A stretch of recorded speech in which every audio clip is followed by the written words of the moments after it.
Pinecrest LRT station. This one is really hard to get any kind of footage really of it.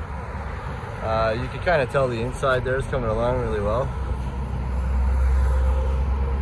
And then there's signage too.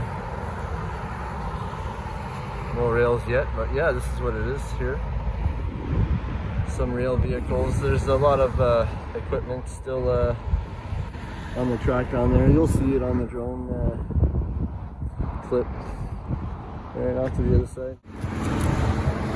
Alright, other side.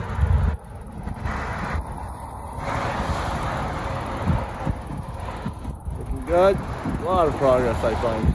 I'm on my bike, so I can't really zoom in. The on-ramp here at Pinecrest is closed for a hot minute. It's going to be for a while, I think, but getting this side all touched up. There we go. Get the drone up, get this leg of the tunnel over here.